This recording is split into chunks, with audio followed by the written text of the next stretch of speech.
Spendupan, kembali lagi di podcast SMP Negeri 28 Surabaya. Creativity is the only way to survive. Bu Indah, mari kita menjagung dulu yuk. Spendupan pasti bisa. Spendupan pasti bisa. Spendupan pasti bisa. Belajar Pancasila, cerdas, berkarakter. Perkenalkan, nama saya Salvian Mahendra Antoro Putra dari kelas 7C, wali kelas Ibu Alfi Suryawati SPD. Dan bintang tamu spesial kita, Ibu boleh memperkenalkan diri dulu. Terima kasih Ananda Salvia. Perkenalkan, nama Ibu Indah Lucy Pamuji, guru agama Hindu. Om Swastiastu, Bu Indah. Om Swastiastu. Bagaimana kabarnya hari ini, Bu? Astunkara, kabar Ibu baik. Bagaimana kabarnya Salvian hari ini? Astunkara, baik juga, Bu. Selamat Hari Raya Nyepi ya, Salvian. Selamat Hari Raya Nyepi juga, Bu Indah. Bu mau tanya, Bu Indah pertama kali mengajar di SMP Negeri 28 Surabaya ini tahun berapa, Bu? Ibu pertama kali mengajar di sini itu pada tahun 2018. Tepatnya di bulan Februari. Wah, udah berapa tahun itu, Bu? Berapa tahun ya? Kurang lebih sudah 4 tahunan. Ibu bergabung di SMP Negeri 28. Wah, suka dukanya mengajar di SMP Negeri 28 itu apa, Bu? Suka dukanya banyak sekali pastinya. Selama 4 tahun Ibu mengajar di sini, ketemu dengan putra-putri peserta didik yang sangat hebat, yang luar biasa. Suka dukanya itu sangat banyak, terlebih pada saat pembelajaran di kelas. Mereka semua antusias, mereka semua senang. Kita yang khususnya agama Hindu diberikan tempat di sekolah SMP Negeri 28 ini. Jadi semua siswa-siswinya mendapat kelas tersendiri di sini. Jadi mereka sangat senang, sangat bergembira saat pembelajaran agama Hindu. Untuk kesan dan kesannya untuk SMP Negeri 28 itu apa, Bu? Kesan dan pesan selama Ibu mengajar di sini itu warga Spendupan orangnya sangat ramah. Bapak Ibu gurunya itu sangat menganggap semua peserta didik itu tidak hanya sekedar murid, tidak hanya sekedar siswa. Semua menganggap bahwa murid atau siswa itu adalah putra dan putri mereka sendiri. Jadi mereka itu sangat menyayangi, sangat mendidik, sangat telaten terhadap peserta didiknya. Dan terutama peserta didiknya, murid-muridnya juga memperlakukan hal yang sama. Mereka itu adalah siswa dan murid yang baik, yang cerdas, yang rajin, dan juga taat dan patuh pada peraturan-peraturan yang ada di sekolah SMP Negeri 28 Surabaya ini. Ini tentang Hari Raya Nyepi ini, Bu. Iya. Nyepi itu artinya apa sih, Bu? Nyepi dari asal kata sepi. Jadi nyepi itu adalah sunyi, sepi itu adalah senyap. Jadi kita sebagai umat Hindu melakukan penyepian itu 1 tahun sekali, di mana tujuan utama dari perayaan Hari Raya Nyepi ini adalah pembersihan dari segala kekotoran yang ada di buana alit atau mikrokosmos, yaitu umat manusia, dan juga buana agung makrokosmos alam semesta. Jadi perayaan Hari Raya Nyepi ini berdasarkan penanggalan kalender Saka. Jadi intinya adalah bahwa Hari Raya Nyepi ini itu diperingati spesial oleh umat Hindu untuk Tahun Baru Saka. Untuk hal yang boleh dilakukan dan tidak boleh dilakukan saat Hari Raya Nyepi itu apa, Bu?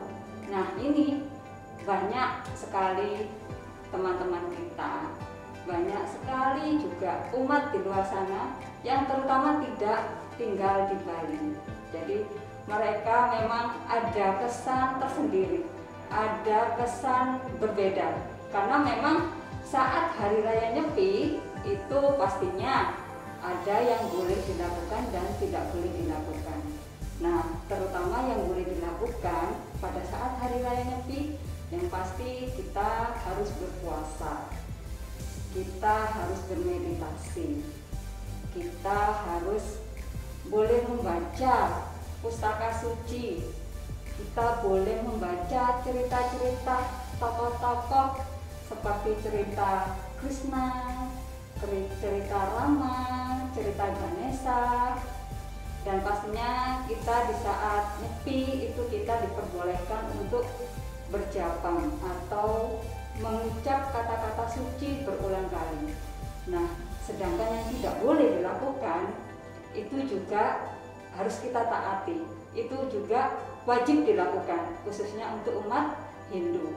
Nah, pastinya kita tidak boleh, yang pertama itu kita tidak boleh beraktivitas. Kita tidak boleh melakukan pekerjaan. Jadi kita harus mengosongkan diri, kita harus untuk tidak melakukan kegiatan yang berbau duniawi. Itu yang pertama. Lalu yang kedua, kita tidak boleh menyalakan api. Kita tidak boleh menyalakan listrik, karena simbol api itu ibarat nafsu diri.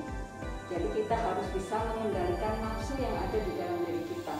Rasa iri hati, dengki, congkak, keserakahan. Nah, itu yang harus kita kendalikan. Makanya kita tidak boleh menyalakan api atau menyalakan listrik. Terus yang ketiga, itu kita tidak boleh bepergian. Jadi kita harus senantiasa ada di rumah. Kita tidak boleh keluar rumah. Nah, makanya kalau di Bali itu kita terasa sekali bahwa di Bali itu sepi, senyap, tidak ada orang yang keluar rumah. Lalu yang keempat, ada tidak boleh bersenang-senang. Nah, dalam hal senang-senang ini itu sama seperti kita tidak boleh memperdengarkan musik atau memainkan game. Jadi kita diharapkan untuk bisa mengontrol diri sendiri. Kita harus bisa melihat bagaimana sih diri kita selama ini. Jadi kita harus bisa mengendalikan kesenangan hawa nafsu itu. Jadi ada 4 yang tidak boleh dilakukan saat hari raya Nyepi. Nah, untuk itu berarti sebagai umat agama Hindu wajib melaksanakan tapa brata penyepian, ya Bu? Iya, betul. Berarti apa sih arti tapa brata penyepian itu, Bu? Tapa brata penyepian. Tapa brata penyepian itu adalah mengendalikan hawa nafsu. Jadi tapa brata penyepian itu selama kita melaksanakan hari raya Nyepi itu kita harus bisa memberikan introspeksi diri, kembali lagi ke diri sendiri, mengevaluasi diri kita sendiri. Jadi kita harus bisa mengendalikan segala rasa iri, keserakahan yang tadi sudah Ibu sebutkan ya. Jadi tapa brata penyepian di saat kita nyepi itu ada catur brata penyepian. Jadi ada 4 yang harus kita kendalikan, ada 4 yang harus kita pantang untuk melakukannya. Ya, yang pertama itu ada amati karya. Jadi kita tidak boleh bekerja, kita tidak boleh melakukan aktivitas yang berbau keduniawian. Nah, terus yang kedua ada amati geni. Amati geni ini adalah kita harus memadamkan api yang ada di dalam diri kita sendiri. Kita harus bisa memadamkan hawa nafsu yang ada di dalam diri kita sendiri. Nah, pastinya kalau di umat Hindu itu kita tidak boleh menyalakan kompor, kita tidak boleh menyalakan listrik seperti itu. Lalu yang ketiga ada amati lelungaan. Jadi kita tidak boleh bepergian. Nah, di Bali itu kondisinya sangat sepi. Jadi di sana tidak ada aktivitas apapun. Jadi semua pintu masuk dan keluar Bali itu ditutup. termasuk yang dari jalur darat, jalur laut, jalur udara. Jadi benar-benar Bali itu membersihkan alam semesta ini dari aktivitas hiruk pikuk, dari segala polusi udara, dan dari segala untuk menjaga agar alam semesta ini masih bisa berfungsi sebagai sumber kehidupan. Nah, lalu yang keempat itu ada amati lelanguan. Jadi kita tidak boleh bersenang-senang. Jadi 4 itulah yang harus kita wajib laksanakan. Karena apa? Kita harus bisa mengevaluasi diri kita sendiri. Setelah selama bertahun-tahun ke belakang itu kita sudah banyak melakukan segala aktivitas yang mungkin bisa merusak bumi kita ini. Segala aktivitas yang mungkin bisa membuat diri kita ini merasa, wah, aku kok kepingin ini ya, aku kepingin itu ya. Jadi untuk bisa mengontrol diri sendiri, untuk bisa kembali ke titik nol, untuk bisa menjadi manusia yang sejati. Jadi kita harus bisa melaksanakan catur berata penyepian. Nah, sebelum lanjut ke pertanyaan selanjutnya, mari kita saksikan foto dan video dokumentasi penyambutan Hari Raya Nyepi. Cekidot.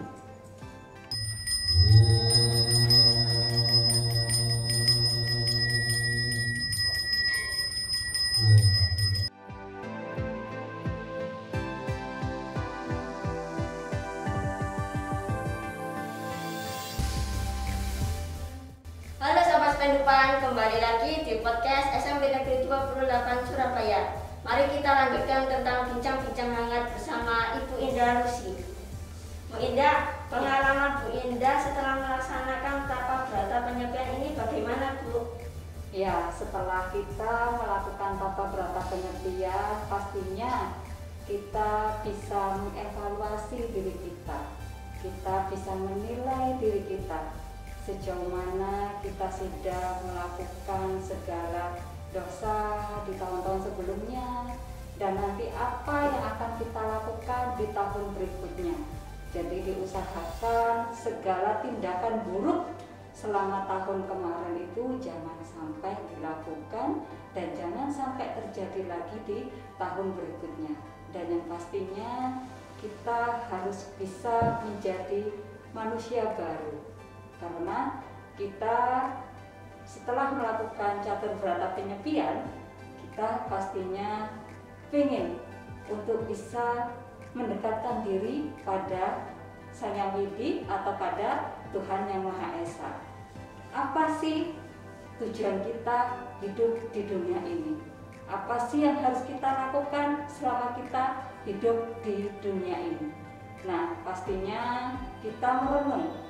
Setelah 1 hari kita merenung, kita pastikan apa yang harus kita lakukan. Kita pastikan untuk tetap bisa melaksanakan segala aktivitas sesuai dengan jalan kebenaran atau di jalan dharma. Nah, apa di Hari Raya Idul Fitri kan ada makanan khas Bu Indah, yaitu ketupat. Apakah di Hari Raya Nyepi ini ada makanan khas juga? Nah, ini makanan khas di Hari Raya Nyepi. Pastinya tidak semua orang tahu ya, apa sih makanan khas di Hari Raya Nyepi? Nah, kami umat Hindu juga memiliki makanan khas di Hari Raya Nyepi. Sebelum Hari Raya Nyepi itu terjadi, pastinya kita melakukan makan malam atau sahur menjelang untuk melaksanakan puasa catur berata penyepian. Nah, makanan khasnya itu adalah yang pertama ada pesor. Pesor itu sama seperti ketupat, tapi dibuatnya dari daun khusus. Ada kalau di Jawa ini kan ada ketupat, ada lontong yang dibuat dari janur sama daun pisang ya. Tapi kalau di sana pesor itu daunnya daun khusus. Jadi beras itu nanti dicuci bersih, dimasukkan ke dalam bungkusan daun khusus. Jadi nanti bentuknya itu pipih, bukan bulat seperti yang ada di Jawa. Jadi dia itu pipih, lembut, persis seperti lontong. Nah, itu yang pertama. Terus yang kedua, lauknya itu ada saur. Nah, kalau di Jawa itu biasanya disebut serundeng. Nah, itu adalah khasnya di sana. Lalu yang ketiga, lauknya itu ada ayam kuah kuning. Jadi ayam itu dibumbu kuah tapi dia bening dan berwarna kuning. Lalu ada makanan khasnya lagi, ada tape ketan, ada jaja uli. Kalau di sini mungkin yang dari seperti wajik itu yang warna putih itu. Nah, kalau di sana disebut uli, jaja uli. Dan yang satu lagi itu yang makanan paling khas, jarang sekali orang zaman sekarang ini membuat, yaitu sagon. Sagon itu terbuat dari tepung ketan yang dicampur dengan kelapa dan disangrai. Nanti kalau pas kita makan itu dicampur dengan gula pasir. Jadi seperti itu makanan khas di Hari Raya Nyepi. Jadi tidak setiap hari raya itu kita membuat makanan khas, hanya ada di Hari Raya Nyepi. Wah, enak-enak sekali ya Bu ya makanannya. Iya, makanya itu hanya ada setahun sekali loh. Tidak hanya setiap tahun, tidak hanya setiap 6 bulan sekali. Jadi kita merasakannya begitu spesial. Nah, ini kan kalau persembahyangan umat Hindu kan memerlukan bunga dan dupa. Nah, Iya. untuk bunga dan dupa itu apakah ada artinya, Bu? Nah, ini bunga dan dupa itu merupakan sarana dan prasarana bagi umat Hindu. Nah, bunga dan dupa itu memiliki makna tersendiri. Yang pasti seperti bunga itu memiliki makna kesucian hati, memiliki makna ketulusan hati, cinta kasih. Dan bunga itu adalah simbol untuk manifestasi Tuhan itu sendiri atau Hyang Widi yang sudah menciptakan segala sesuatu yang ada di alam semesta ini. Jadi bunga itu adalah simbol cinta kasih kita sebagai hambanya, kita sebagai pemuja, kita memberikan persembahan kepada Hyang Widi atau Tuhan Yang Maha Esa. Lalu dupa. Dupa itu memiliki makna simbol api. Nah, dupa kalau dinyalakan kan dia bara, ya kan, seperti ada apinya. Nah, itu adalah simbol api yang pastinya dupa itu memiliki makna sebagai pembersih atau pengusir segala sesuatu aura negatif. Jadi api itu adalah simbol penerangan, di mana kita tahu sendiri kan fungsi api itu adalah untuk menerangi jika kita dalam kegelapan. Jadi api itu sifatnya adalah untuk menuntun kita agar senantiasa ada di jalan kebenaran. Dan jika kita melihat asap dupa itu pastinya akan melambung naik ke atas. Tidak mungkin asap dupa itu turun ke bawah. Nah, dipercaya bahwa asap dupa itu bisa naik ke atas itu kita sebagai umat Hindu itu berharap segala apa yang sudah kita ucapkan, apa yang sudah kita persembahkan, segala doa-doa kita agar bisa sampai di atas, di tempat Tuhan itu bersemayam, agar bisa terdengar segala doa-doa kita. Jadi dupa itu adalah simbol api. Jadi dia memiliki makna yang sangat dalam sekali. Nah, ini kan sebelum menyambut Hari Raya Nyepi kan pasti ada upacara-upacara adat ya Bu Indra. Iya. Nah, itu rangkaian upacaranya itu apa aja sih Bu? Rangkaian upacara Hari Raya Nyepi. Pastinya sebelum Hari Raya Nyepi itu terjadi, kita melakukan berbagai rangkaian kegiatan, rangkaian upacara yang diyakini dan dilakukan oleh umat Hindu itu sendiri. Yang pastinya antara 4 atau 3 hari sebelum Hari Raya Nyepi kita melakukan yang namanya melasti, yaitu kita melakukan persembahyangan di menghadap ke laut atau ke mata air tertentu.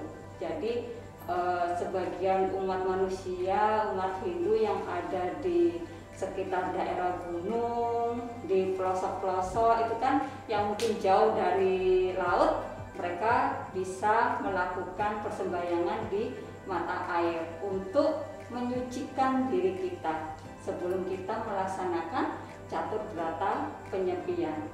Lalu setelah kita melakukan pembersihan di menghadap di laut itu atau di mata air, lalu lanjut kita melakukan yang namanya Taur Agung. Nah, Taur Agung ini dilakukan 1 hari sebelum hari raya Nyepi. Taur Agung ini difungsikan atau dimaknai sebagai untuk pembersihan alam semesta. Jadi kita kembalikan alam semesta ini sebagaimana fungsinya, agar segala sumber kehidupan bisa kita nikmati lagi, agar alam semesta ini bisa kembali normal. Jadi kita merasa harus melakukan penyucian kepada alam semesta, agar alam semesta ini terjaga keseimbangannya. Lalu menjelang hari raya Nyepi itu sendiri. Nah, di hari raya Nyepi kita melakukan catur berata penyepian. Kita melakukan puasa, kita melakukan meditasi, kita melakukan mengulang-ulang kata-kata suci, kita melakukan membaca pustaka suci, kita melakukan membaca cerita-cerita tokoh-tokoh kepahlawanan umat Hindu itu sendiri. Nah, setelah kita melakukan catur berata penyepian, sampailah kita di hari yaitu yang disebut Ngembak Geni, di mana di acara Ngembak Geni kita melakukan Dharma Santi, yang artinya setelah persembahyangan dini hari jam 6 itu tadi, kita melakukan bermaaf-maafan, kita melakukan simakrama atau silaturahim. Jadi kita saling mengunjungi, kita saling bermaaf-maafan agar kita menjadi pribadi yang lebih baik lagi, agar kita bisa menjadi manusia baru, manusia yang sejati, yang bisa memberikan maaf kepada orang lain. Jadi setelah hari raya Nyepi kita lakukan bermaaf-maafan yang disebut dengan Dharma Santi. Jadi seperti itu rangkaian setelah kita sebelum dan sesudah perayaan hari raya Nyepi. Nah, setelah persembahyangan itu kan pasti ada nunas, tirta, dan bija. Nah, itu artinya apa, Bu? Persembahyangan, lunas, tirta, dan bija. Nah, di situ kita setelah kita melakukan persembahyangan, kita mengharapkan apa yang sudah kita doakan, apa yang sudah kita harapkan, itu kita diberikan air kesucian. Nah, sementara untuk bija itu sendiri kan terbuat dari beras. Beras itu adalah hasil bumi, hasil dari alam semesta. Jadi kita berterima kasih sudah bisa menikmati alam semesta ini. Bu Indah, untuk pesan dan kesan setelah melaksanakan penyepian ini bagaimana, Bu? Ya, kesan dan pesan setelah melaksanakan catur berata penyepian, di mana hari raya Nyepi itu adalah hari perenungan diri. Jadi kita diharapkan untuk bisa merenung, menilai, dan mengevaluasi apa yang sudah kita lakukan di tahun-tahun sebelumnya. Dan pastinya kita harus bisa mendekatkan diri lebih lagi kepada Tuhan Yang Maha Esa, agar kita bisa menjadi manusia sejati, kita bisa menjadi manusia baru. Nah, oleh sebab itu sangatlah penting bahwa kita harus bisa mengendalikan diri kita. Kita harus bisa mengontrol emosi kita, agar apa yang kita lakukan itu senantiasa benar benar di mata Sayang Widi, benar di mata orang lain juga. Kita melakukan segala sesuatu itu harus berdasarkan apa yang sudah kita baca di dalam pustaka suci kita. Jadi setelah perayaan Hari Raya Nyepi ini, kita harus kembali ke titik nol agar kita bisa menjadi manusia sejati. Wah, tak terasa ini waktu sudah mulai usai. Terima kasih untuk kalian yang telah menyaksikan podcast SMP Negeri 28 Surabaya hari ini. Sebelum saya akhiri, izinkan saya dan Ibu Indah mengucapkan selamat Hari Raya Nyepi Tahun Baru Saka 1944. Mari Bu Indah. Ya.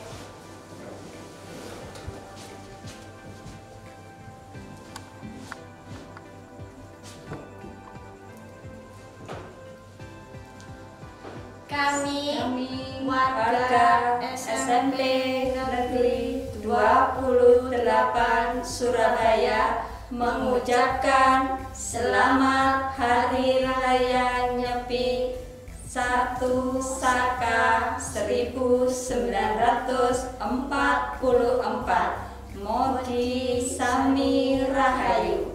Om Santi Santi Santi Om. Spendupan pasti bisa. Spendupan Pasti bisa. Spendupan Pasti bisa. Belajar Pancasila, Cerdas berkarakter. Bye bye. Sampai jumpa lagi.